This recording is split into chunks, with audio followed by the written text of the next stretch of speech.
आज भारत कैश में नहीं बल्कि यूपीआई के जरिए पेमेंट करता है, डिजिटली पेमेंट करता है। दुनिया के देश भारत की आबादी पर सवाल उठाते आए हैं। इसमें कोई शक नहीं कि 140 करोड़ से ज्यादा की आबादी वाले इस देश के लिए उनकी ये जनसंख्या एक टेंशन वाली बात हो सकती है, लेकिन भारत ने इसी आबादी को अवसर में बदला है। वजह यह है कि आज भारत की मैक्सिमम पॉपुलेशन डिजिटल पेमेंट्स करती है और इसका सीधा असर भारत की डिजिटल इमेज पर पड़ता है। अब आपको यूपीआई की एक विराट तस्वीर दिखा दी और साथ ही आपको यह भी बताऊंगी कि जैसे जैसे समय बीत रहा है ये पिक्चर एनहांस होती जा रही है, क्योंकि भारत का यही यूपीआई कई देशों में अब फंड ट्रांसफर का एक नया माध्यम बन चुका है। कितने देशों में यूपीआई अब शान से भारत की क्षमता को बताता है। भूटान से लेकर कतर तक 10 वो देश है जहां यूपीआई से सीधे डिजिटल पेमेंट संभव है। सबसे पहले बात भूटान की करते हैं। साल 2021 में भीम ऐप के जरिए यूपीआई पेमेंट सिस्टम को अपनाया गया। इससे वहां के नागरिकों के लिए कैशलेस भुगतान करना बहुत आसान हुआ।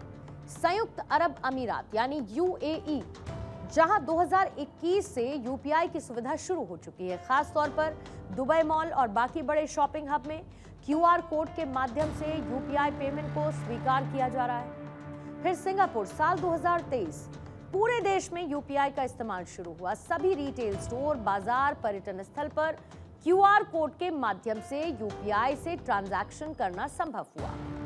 फ्रांस, साल 2024 यूरोप का पहला देश बना जहां यूपीआई सर्विसेज शुरू हुई।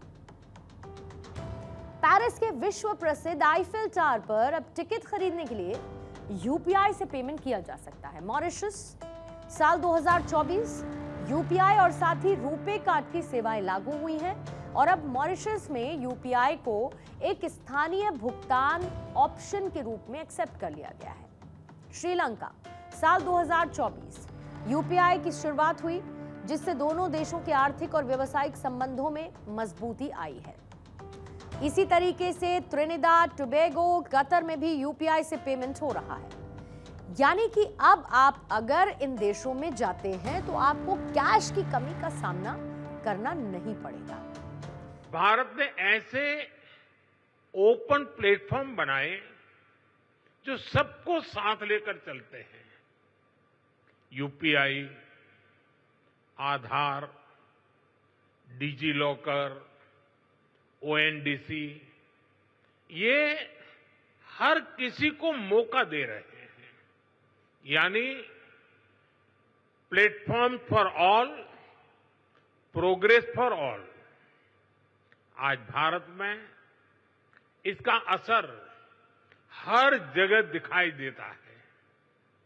मॉल में शॉपिंग करने वाला भी यूपीआई इस्तेमाल करता है और सड़क पर चाय बेचने वाला भी यूपीआई का इस्तेमाल करता है।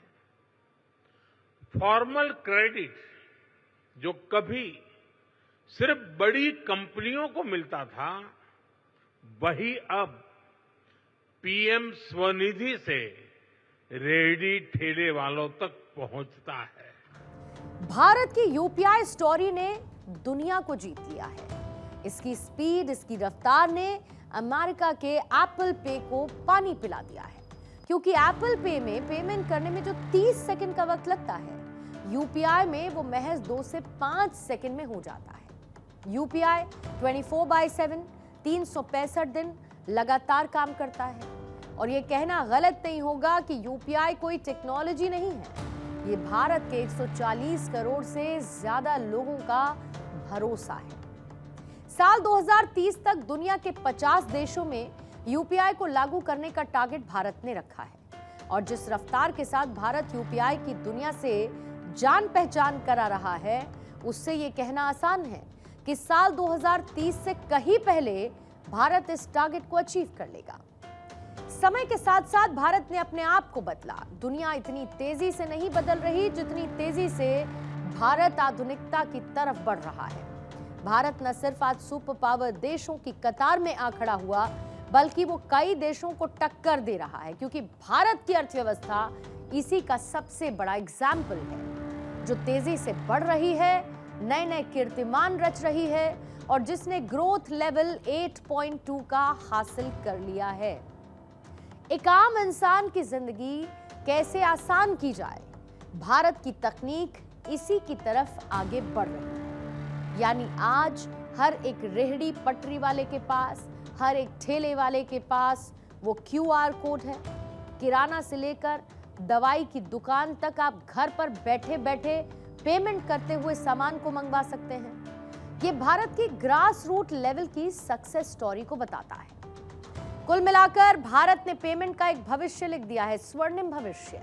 और भारत ने दुनिया को यह बताया कि पेमेंट इस तरह से भी हो सकती है। तो अगली बार अगर आप विदेश जाएं और कोई आपसे ये पूछे कि भाई ये UPI वाली बला क्या है, तो आप गर्व से कहिएगा ये भारत की वो तकनीक है जो 1 रुपए से लेकर 1 लाख रुपए तक बिना किसी परेशानी के सिर्फ चंद सेकंड में पहुंचा देते हैं। अब आप ये खुद समझिए कि एक विजन कैसे पूरी दुनिया को बदल सकता है। आपको यह भी समझना चाहिए कि UPI के जरिए भारत कैश को नो और ट्रांसपेरेंट पेमेंट को यस कह रहा है। यानी ये एक प्रहार भी है करप्शन के खिलाफ, काले धन के खिलाफ, और यही वजह है कि आप इसे भारत की सफलता की कहानी कह सकते हैं। और यही है भारत की इंडिया स्टोरी भी।